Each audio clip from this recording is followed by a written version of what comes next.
यहूदा, देखो, ये इतनी सी गंदम 10 खूंशों से निकली है।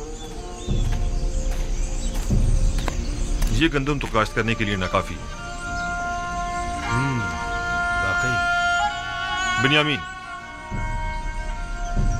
जाओ बाबा से पूछो कि सारी गंदम ऐसी ही है।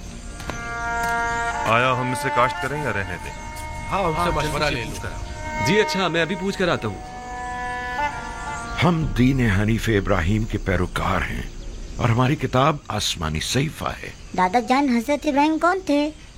वो मेरे दादा थे, खुदा के पैगंबरों में से एक पैगंबर थे। मेरे दादा केनान में आने वाले पहले शख्स थे। दादा जान, मुझे ये पूछना था कि हमसे पहले भी कोई केनान में आबाद था या यहाँ रहने वालों में हम लोग ही सबसे पहले हैं? नहीं मेरी जान, हमसे पहले भी केनान मौजूद था और दूसरे लोग यहाँ पर आबाद थे। दादा जान, हमें बनी इसराइल क्यों कहा जाता है? केनान वाले शुरू ही से तुम लोगों को बनी इसराइल कहते हैं, चूंकि तुम लोग मेरी औलाद और मेरी औलाद की औलाद हो।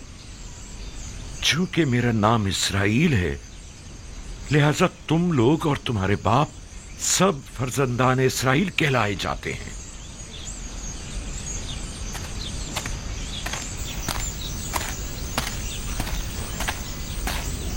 दरूद बन नबी खुदा। क्या बात है बिन्यामीन? बाबा, इस साल गंदम की फसल ऐसी हुई है, इसे काश्त करें या नहीं?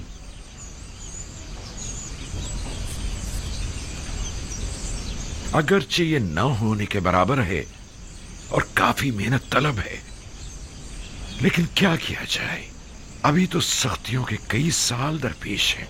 जितनी है उसी को काश्त कर लो और जिस कदर मुमकिन हो जखीरा कर लो और असराफ से इज्तिनाब करो, वगरना ये कहत हमसे बहुत बड़ा खिराज वसूल करेगा। हम पूरी कोशिश करेंगे और एक दाना भी नहीं छोड़ेंगे, और अगर खूशों में दाने नहीं भी हुए तो कम से कम जानवरों के चारे के काम ही आ जाएगा। यही उगा दो, यही उगा दो, ये भी गनीमत है। ठीक है बाबा।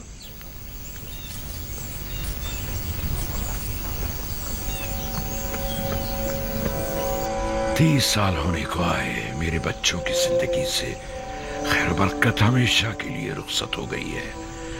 जब से इनका भाई गुम हुआ है, हजार कोशिशों के बावजूद भी नाने शबीना को मोहताज रहते हैं। हाँ तो बच्चों, हम क्या बातें कर रहे हैं?